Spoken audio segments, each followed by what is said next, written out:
Arrowhead yesterday for the matchup of the superstar quarterbacks.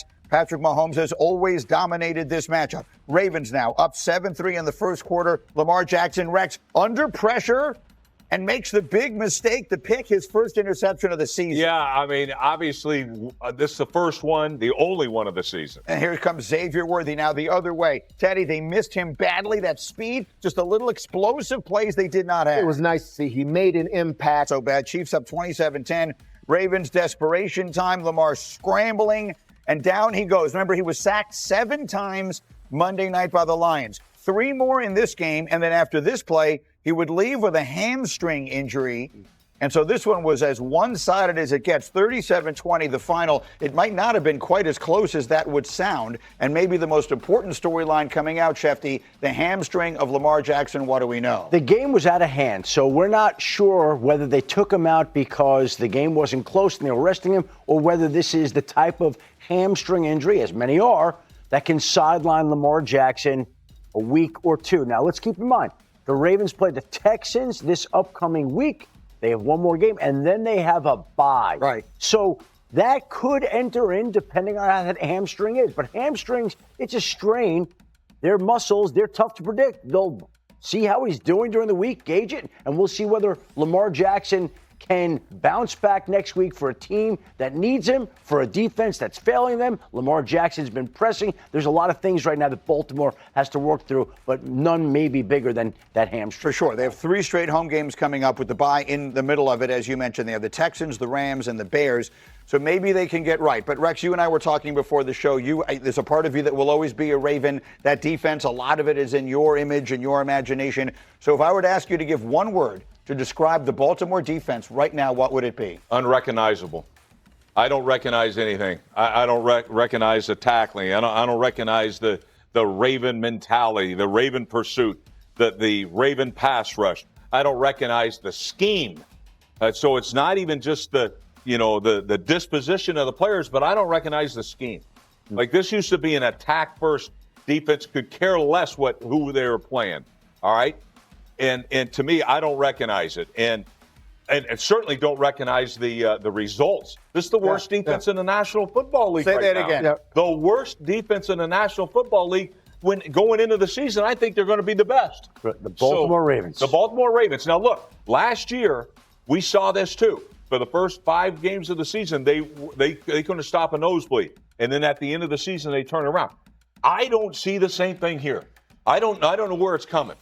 And because like I say, they're going to have to do some soul searching here. We got to play better without question. We got to play with that Raven mentality, that Raven pride. I don't see that. Rex, yeah, you talk about scheme a little bit. That Thornton play is, I don't understand letting a vertical go down the middle of the field. Here's the play. And be uncontested. And the rookie Teddy Buchanan here as an inside linebacker. I mean, you have a safety on outside leverage, outside the hash, over the numbers, and the verticals going straight up. I would assume that the linebacker should carry this. But you have 3 guys on the shallow cross, and then the safety has to squeeze that from outside in. This is the scheme you're talking about that I don't recognize it either in terms of just a free run through the middle of the defense for the Baltimore Ravens, and it's an easy touchdown for the Kansas City Chiefs. So we spent a lot of last week, D-Wood, talking about, well, the Chiefs need this one more because of the division. The Chiefs need this one more. The Ravens will be okay even if they lose. Doesn't feel that way. The way the game played out, it doesn't feel that way. Do the Ravens, are they a Super Bowl contender? No. I think for me, I don't see the Ravens in that conversation. I think they're done. I think the Ravens are done. At 1-3, yes, the Ravens with the great Lamar Jackson and Derrick Henry, I feel like they're done. And it primarily speaks to what you've been talking about, Rex, on the defensive side of the football. Did we see them make improvements last year when they moved the safety to back to his original position? Hamilton, Kyle Hamilton. When he moved back originally, they made improvements. But there's no one coming to save them on the defensive side of the football. Okay? There's no personnel or any scheme that can save the Ravens from bad tackling, not being in the right place at the right time. And, oh, by the way, your quarterback is hurt with a hamstring injury. Okay? It's taking away the most valuable part of his game, which is his legs. D. Wood, their defense, their edge rushers, they got a lot of high picks there and edge rushers. Mm-hmm. They have 2 sacks from their edge rushers in 4 games. I keep hearing about the absence of Nnamdi Madubuike. He must be the greatest player of all time. But he's an inside player. I'm just saying, like, every time anyone talks about the defense, well, he's been hurt. I get it. Everyone has people who are hurt. My goodness, he's a good player, but I mean, it cannot turn them into this. Their defense I disagree with you a little bit. I would not count them out. I mean, based on this hamstring especially. Okay, how bad's the hamstring? You're right. It's important to know with Lamar, it's probably the most explosive hamstring in the National Football League. Right. Yeah, and you have to have that right, but within this division, the Ravens still battling back for the next 3 months. Like I said earlier, we're just finishing September here. The Ravens have a lot of football to play. 1-3. I understand why you would say they might be dead. But tell me this morning, who's going to go away and win that division? Do you trust the Cleveland Browns to do that, D-Wood? Do you trust the Cincinnati Bengals to do that? It's obviously and the Pittsburgh Steelers 3-1. right now would have a chance, obviously. But they don't look like some invincible foe that Baltimore can't catch. Perhaps not. Let me go to the other side quickly, because even with all of this time, it runs so fast. The Chiefs, you can't have a better day than they had. A week ago Sunday morning, they woke up winless. People were saying maybe the Giants are going to surprise them. Now, they blow out the Giants. They blow out the Ravens. The Chargers lose a game at the Giants, and we'll get to that in a minute. So all of a sudden, Kansas City, they look explosive again, and they're going to get Rashee Rice back in a couple of weeks. I think that no one in the NFL had a better day yesterday than Patrick Mahomes and the Kansas City Chiefs. Greeny, we've been talking ad nauseum about the lack of explosive plays in the National Football as it relates to the Kansas City Chiefs. It is so hard to score when you don't have explosives in a drive. Mm-hmm. That's what we saw yesterday with the Kansas City Chiefs. Okay, you get Xavier Worthy back. Speed kills in this league, and you're able to build in those explosive plays. It just makes it easier on the offense when you have those explosive plays. And you mix in with those explosive plays, the short ones, the yards after catch. 165 yards after catch yesterday. Per game before this, for weeks 1 through 3, was like under 100. So these guys are getting the rhythm going. It's the best their offensive line has looked also. Yeah, well, to me, that's what I was going to focus on, because Patrick Mahomes reminded everybody he's the best quarterback in football. But pretty good when you protect him. Finally, put some protection with him. Finally. And look, is that Baltimore? Is it whatever? But it's a great sign for Kansas City, certainly. And what about Chris Jones, who's in Mississippi for his aunt's funeral during the morning, flies back, makes it to the stadium minutes before the game, plays and helps shut down the Baltimore Ravens. It's a great and unbelievable story there. Mahomes, 4 touchdowns and 270 passing yards. And so that's where the conversation begins. Well, the first couple of weeks, KC was struggling, and we were saying, what's wrong with Patrick Mahomes? Well, you know what's wrong with Patrick Mahomes? He didn't have anybody to throw to. Now those guys are healthy again, and all of a sudden, these Kansas City Chiefs, here we go, bombs away. They're throwing it down the field. The vertical passing game looked pretty good yesterday against a Ravens defense that all of a sudden didn't look like a Ravens defense. Yeah. I mean, but no, don't take anything away from the Chiefs. I mean, Patrick Mahomes threw the ball well. Right. Those receivers are getting healthy again. Their defense has been outstanding all year. The Chiefs are finding their sea legs. Look out, NFL. Yeah, it helped getting the running backs involved, too. I think Pacheco was catching passes out of the backfield. Chiefs and Jaguars, the frisky Jags. Oh. That's 1 the week. pesky little Jaguars. 3-1. Take it easy. That's on ESPN Monday Night Football next week. Herm Edwards, thank you, sir. Thank you. All right. What's going on, because I know there was a lot of confusion on the broadcast and on Red Zone about why is Lamar out of the game and just sitting there on the bench. What do you know? Goes out. You want the information instantly, right away, to tell you what is happening with Lamar Jackson, which is why I'm here, although, to be fair, it's a day later. Anyway, Lamar Jackson was knocked out of that game with a hamstring injury. He's going to have tests today just to determine the severity of this injury, but that is why Cooper Rush was in the game. That is why Lamar Jackson spent the balance of the game on the sideline. John Harbaugh saying this injury and all of the other injuries, which there are more, I'll get to that in a second, none of them are season-ending. Do not seem like any are significant, but certainly you have a player who has a hamstring injury, could potentially miss time. Roquan Smith, their star linebacker, another player knocked out with a hamstring injury. He also is going to have tests today. As important as Lamar is to the offense, Roquan is to the defense. Marlon Humphrey, their star corner, he was knocked out, eventually ruled out with a calf injury. That's another one to watch, another MRI coming. And then Ronnie Stanley, their star tackle, he left with an ankle injury. So, like, you talk about Hunger Games, there was a lot, Kyle. There was a lot. Yes. We need more Katnisses to survive the entire thing. That is a literary reference. Thank you, Ian. I know it's not fun on these mornings. You're a fun guy, but you have a job to do on Monday mornings. Meanwhile, the Chiefs did their job. They put up 37 points to get back to 500, did exactly what they needed to do. Guys, the Baltimore Ravens in the year of our Lord 2025 are 1-3, and it's not even 1-3, guys. It's kind of a bad-looking 1-3. Manti, Chiefs, Ravens, take it wherever you want. Yeah, it's a bad-looking 1-3 for the Ravens. I think I'm extremely concerned about the Ravens. After Week 1, they gave up a late fourth quarter lead, and you have that question like, hey, I think we're still okay. I think we're good. And then they play the Cleveland Browns, and they blow out the Browns. Like, yeah, see, we're good. We're fine. But then last week comes around, and the Detroit Lions just bully them. And they were like, wait, are we okay? And then after this game, KB, I'm just like, yeah, we're not good. Because for the first time when I watched this Baltimore Ravens defense play, when I watched this team play, it looked like there are points of the game where that white flag came out, and they're waving it. I've never seen a Baltimore Ravens team that played as if they were about to give up. And I saw that yesterday. So that's what concerns me. There's a lot of 1-3 teams that you look like, hey, they're going to be fine. They're fighting. They're doing all of those things. The Baltimore Ravens aren't one of those teams that you put into that category of, man, is this team okay? Now, obviously, they have a lot of injuries, but there's a lot of teams that have a lot of injuries. It's the fight or the lack of that really concerns me when I'm watching this Baltimore Ravens team, Isaiah. You know what? I'm not on that train all the way. And the reason why is because I don't think it's as bad as it feels right now. We are so accustomed to the Baltimore Ravens always being in the win column. We're accustomed to Lamar Jackson being in the MVP conversation. We're spoiled. Call it what it is. As fans, we are spoiled. But the reality is whoever set up their schedule set up a juggernaut of one of the first 4 games. Okay, of those first 4 games, the Browns were the only team that you're like, okay, yeah, you should be able to win that ball game. The Bills, they lost by 1 possession game. The Lions, they lost by 8, 1 possession game. And then the Chiefs obviously just took care of business yesterday. But this team just has to figure themselves out. I think they have went through some really tough opponents early in the season. This is one of those things where it can be a thing that's detrimental to the team, or it can help them be battle tested. I'm of the likelihood that this team is experienced enough with a great coach that these guys are going to be battle tested once they get rid of their turnover woes and Zach Orr figures out exactly how to stop letting teams put up all these points on them. I think they're going to be just fine.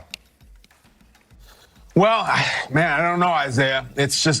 I was having this conversation last night with our guy, Scott Van Pelt from ESPN, who's been a great champion of our show always. And he was kind of making the comparison of the Ravens are like this old company like this that you've had stock in for your whole life, or it goes back 100 years, like a Sears Roebuck or something. It's just a dependable brand. And even when it dips a little bit, like you just chill and you know it'll come back up. Yep.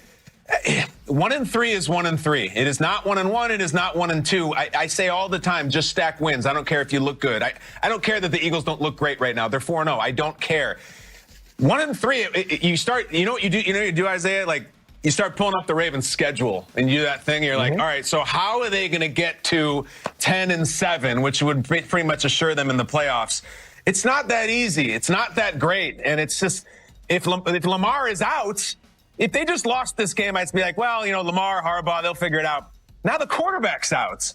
Now they go against the team that's really been struggling. This was never a game. This was not a competitive game. It was not good. They got blown out, 17 points. I don't like it. I'm not selling the stock yet, but like, all right, so they play Houston next week. At what point do you say, yeah, I think I got to let them go? Is it 1-4? Is it 1-5? Because they play the Rams after that. These are 2 highly losable games. I'm going to go back to you on that, Isaiah, but quickly, I just have to say one quick piece, because if I'm a Chiefs fan, I'm screaming at the TV. Chiefs took care of damn business. Yep. That was an awesome showing by the Chiefs. And we're sitting here saying for weeks, don't worry, just they got to get Worthy and Rice back. They don't even have Rice back. Yep. Worthy was all over the field. He was heavily involved. Mahomes looked like he was having a blast out there. His body language is incredible. He's found this thing with Tyquan Thornton. He's just manufactured. He's got a Hollywood Brown touchdown. The Chiefs are going to be just fine, everybody. Just fine. They look like the Chiefs yesterday. They look like the Chiefs from 5 years ago, not last year. 37 is 37. I just needed to say that. Impressed as hell with the Chiefs yesterday. But again, I'll go back to you, Isaiah. Like, at what point I feel like you. Like, they're one of these few teams you can just trust. Lamar banged up, 1-3 record, more tough games coming. Like, how do they turn this around? And if not, at what point do you say, I got to just let you go, guys. No, that's respectable. And let me go on the heels of what you just said about the Kansas City Chiefs. The Chiefs did take care of business yesterday, but understand they are a totally different team with Xavier Worthy. Anytime they have a deep threat, they're a completely different team. But we had the same conversation about the Chiefs 2 weeks ago when they were in the losing column. They were facing 1-3 as well. Had they lost this game, we'd be having the same conversation on the flip side. So I think that the Baltimore Ravens are going to be okay. I don't think that Lamar Jackson's that hurt. I don't know. I'm not a doctor. I'm just going off of what I see. But I think that he's going to be A-okay. These guys are going to get back on the bandwagon. They just have to stop allowing so many points on the defensive side, and they have to stop turning the ball over offensively. There's no reason to think that these guys can't go out there and take care of all the rest of their opponents. The 3 teams that they've lost to this year, those are all Super Bowl candidate teams. I don't think any of us would sit up here and dispute that. Bills, Lions, Chiefs, all those guys are going to be in that conversation. You just happen to face those guys in the first quarter of your season. Well, it's fascinating to watch Baltimore. 2 straight home games coming up.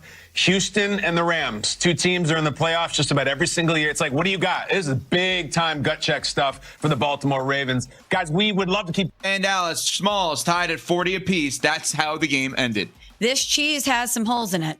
That's good. That's good. I like that one. Can you have a game-saving sack if your team doesn't win? Ooh, good one.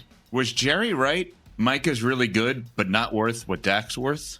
Ooh, that one hurt me, but Dak was amazing. Let's go to Ireland now. Minnesota and Pittsburgh. Pittsburgh holds on. They win 24-21 over the Vikings. Aaron go brah. Rodgers and the Steelers hang on in Ireland to get the dub. Lynn over Minnesota. Both backup quarterbacks get beat up in Dublin. Favorites in the AFC North right now. What'd I say, Smalls? I didn't even realize. Well, that's terrible. I didn't even pick up what you were doing just now. That is awful. Oh, my God. Wow, that's very unlike you, I have to say. It's factually accurate. All right, next one. Let's keep it moving. Washington and Atlanta. Atlanta wins. They bounce back after their 30-0 loss to Carolina the week before, 34-27 over the Commanders. Okay, MPJ, career high 313 yards, 2 touchdowns, on the way to a season high 435 yards of offense as the the Falcons bounce back after being shut out by the Panthers. Bijan be gone as Starback leads Atlanta in bounce back win. Jay Dunn, wash done. Get him back quickly. New Orleans, Buffalo. The Bills win 31-19 over the Saints. Smalls. The Saints are still winless, but they showed some signs of life. Okay. Shaky D in the first turnover of the season doesn't keep Bills from hanging 31 on suspect Saints. The Bills are just inevitable? They're just really good, and nobody talks about them. Congratulations, actually. Cleveland and Detroit, the Lions beat the Browns 34-10. Smalls. The only Brown worth mentioning in this one is Amon-Ra, who had 2 touchdowns in Detroit's win over Cleveland. Oh, Flacco flustered as the Lions run it up for a 3rd straight time. Detroit, best team in the NFC North, despite the loss to another team in the NFC North. Carolina, New England, the Patriots destroyed the Panthers 42-13. I really hope Bryce Young doesn't get Canales fired. Mayday in New England as Drake drops 3 touchdowns in dominant win over Panthers. Young hot seat for Dave and Bryce. Oh. That's true. The Chargers and the Giants. Jackson Dart gets his first start and his first win for the New York Football Giants over the Chargers 21-18.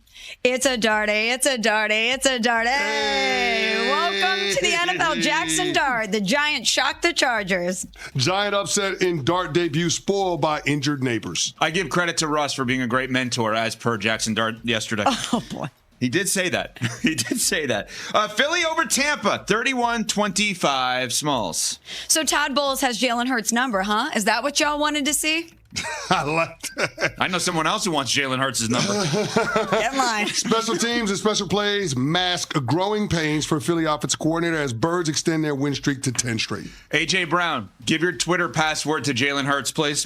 All right, Tennessee and Houston. The Texans back on track, 26-0 over the Titans. Titans winless so far. Smalls. Guys, please pause for a second. I'm going to let Cam Ward handle this one-liner for me. I mean, if we keeping a buck right now, we ass. So we 0-4. We have, at this point, we got nothing to lose. We dropped a quarter of our games, and we've yet to do anything. So we have to lock in. Okay. Thank you, Cam. Appreciate your participation. That's pretty solid. I think it was more than one line, though, right there. All right, here's my one-liner. Texans make their mark in the win column as Woody Marks racks up over 100 yards from scrimmage and 2 tutties. Nothing funny about Callahan's auto parts right now. All right, next one. Indianapolis. You don't get that? I did. Tell me, boy. All right, well done. The Rams, 27. Colts, 20. Even though they lost because of self-inflicted wounds, I think the Colts are legit, and both these teams will have something to say come playoff time.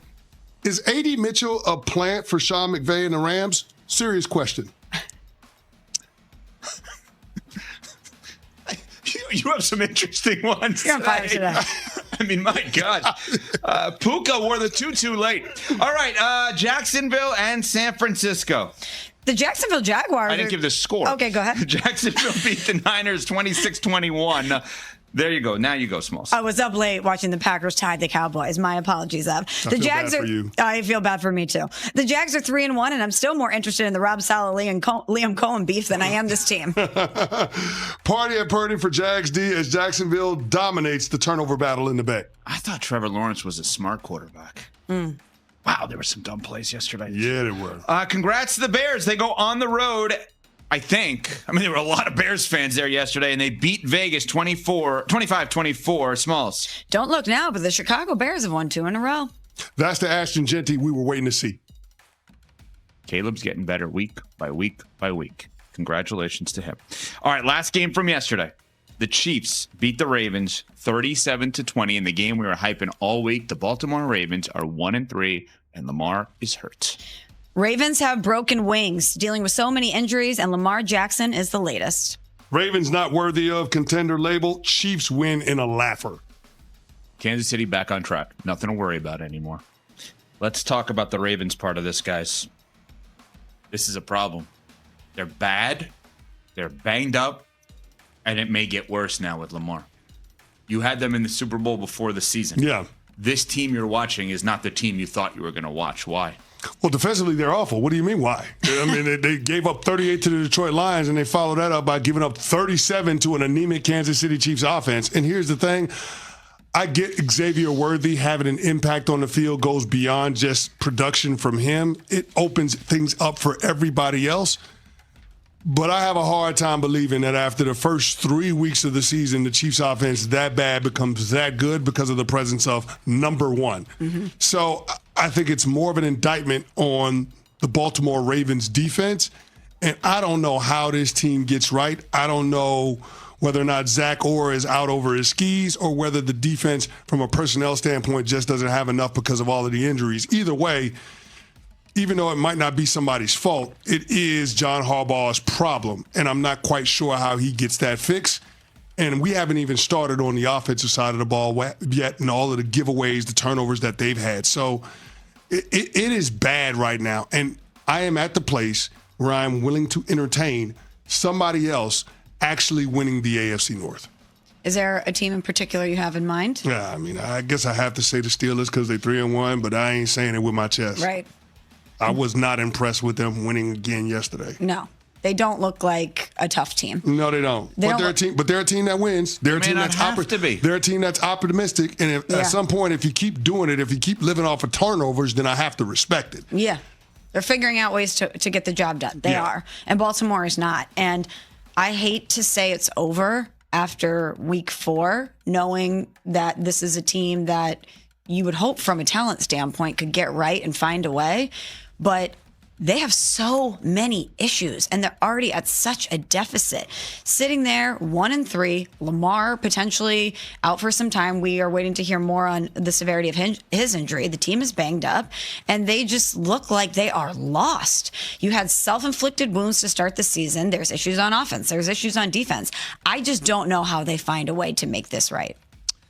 The one thing that I'm going to keep coming back to about this team is, did they know how to use Derrick Henry?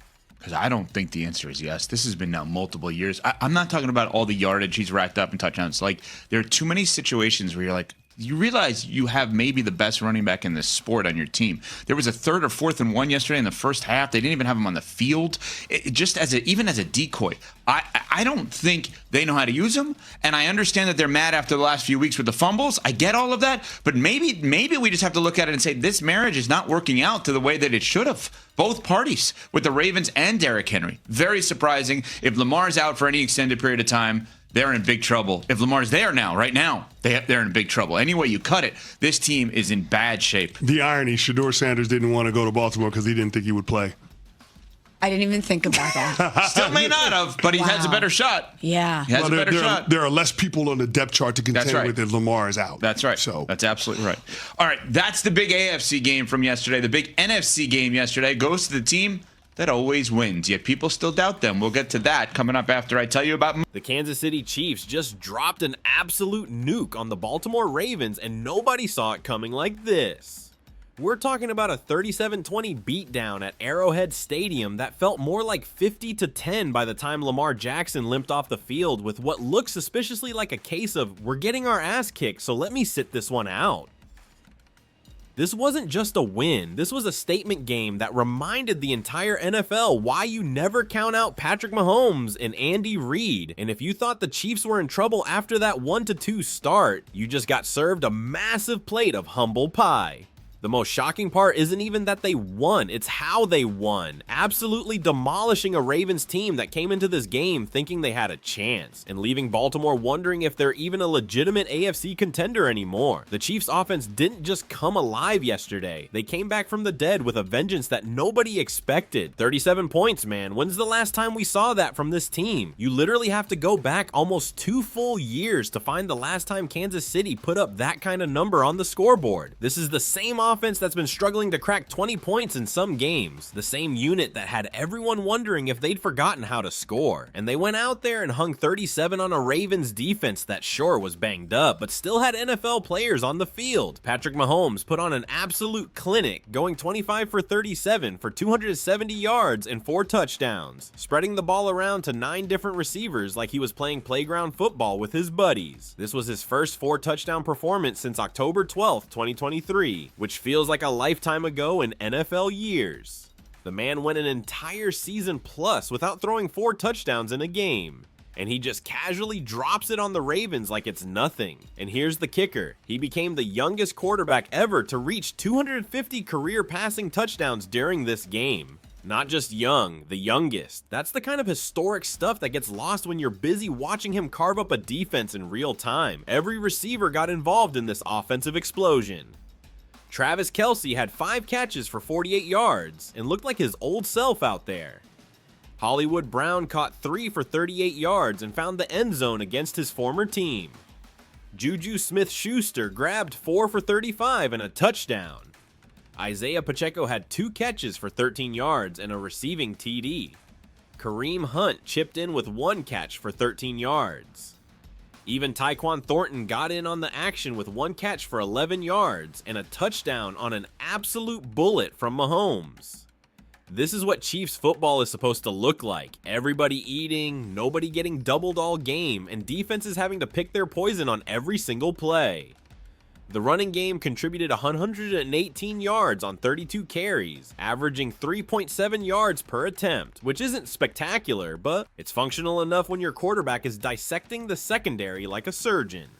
Hunt had 13 carries for 35 yards, Pacheco had 7 for 34, and Brashard Smith got 4 carries for 9 yards in mostly garbage time. The longest run of the day was actually that 35-yard end around to Xavier Worthy that we're going to talk about in detail because it exemplifies everything this offense needed to get back. Here's what really matters about this offensive performance. For the first time in forever, the Chiefs went up against a clearly inferior opponent and actually took advantage of it. How many times over the past 2 or 3 years have we heard, oh, the Chiefs are playing a bad defense this week, they should really put up big numbers, only to watch them squeak out another 1-score win decided by a Harrison Butker field goal? Remember that Carolina Panthers game last year? The Chiefs offense wasn't capitalizing on bad defenses, but yesterday they absolutely demolished one. That's growth, that's evolution, and that's what championship teams do. do when they get healthy and find their rhythm. I genuinely believe this is the turning point of the season for Kansas City's offense. We've been waiting for it, begging for it, and it finally showed up when they needed it most. The offensive line gave Mahomes clean pockets. The receivers were getting open. The play calling was aggressive and creative, and most importantly, they finished drives. No more settling for field goals in the red zone. No more 3 and outs when they needed to put the game away. This was complete, total domination from whistle to whistle, and I think we're going to look back at this game as the moment everything clicked back into place for this group. Connecting that offensive explosion to the catalyst that made it all possible, we need to talk about the real MVP of this game, even though he didn't score a touchdown. Xavier Worthy came back from that shoulder injury and absolutely changed everything about how this offense operates. The kid put up 121 total yards, leading the team in both receiving with 5 catches for 83 yards and rushing with 2 carries for 38 yards, including that devastating 35-yard end around early in the game.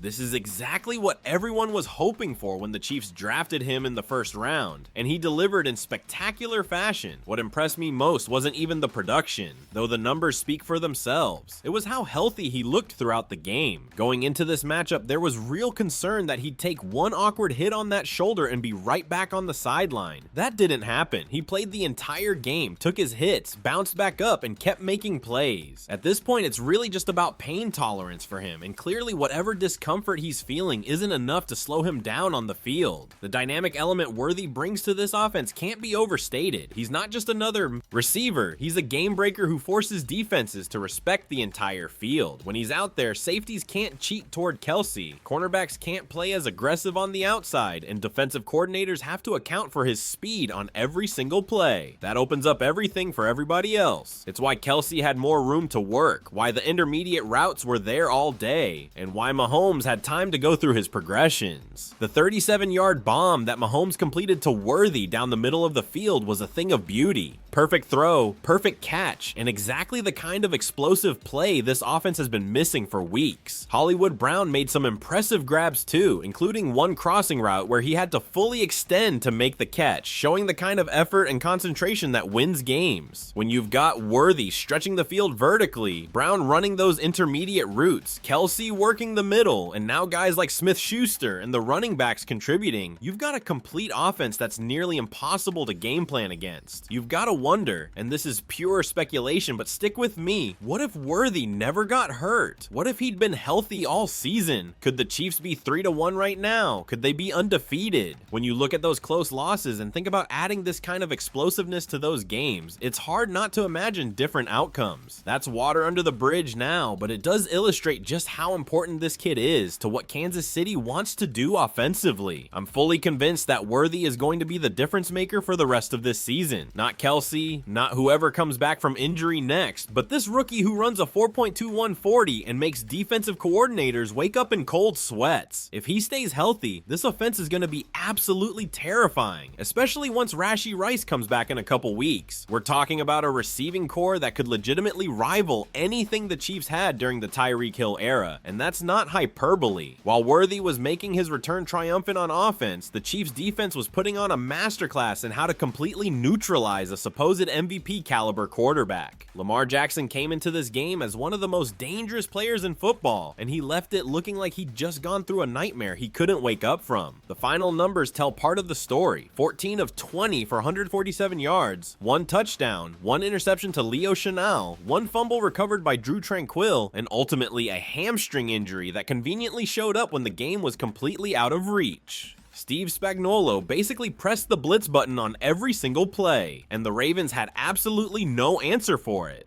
They couldn't adjust, couldn't make Spags pay for being aggressive, couldn't do anything except watch their quarterback scramble for his life over and over again. This was the game plan everyone expected. The Ravens' offensive line is weak right now. They've got injuries everywhere, and when you can't protect your quarterback with 4 or 5 rushers, you're going to get destroyed by one of the best defensive minds in football sending 6, 7, 8 guys. The fact that Derrick Henry, one of the most physically dominant running backs in NFL history, couldn't get anything everything going on the ground tells you everything you need to know about how thoroughly the Chiefs controlled this game. The Ravens should have been trying to establish the run, take pressure off Lamar, shorten the game, and keep Mahomes on the sideline. Instead, they abandoned their identity and tried to win through the air against a defense that was perfectly designed to stop exactly that approach. Here's the stat that really matters, and that should terrify the rest of the AFC. Lamar Jackson is now 126 against the Chiefs in his last 7 games, 1-6.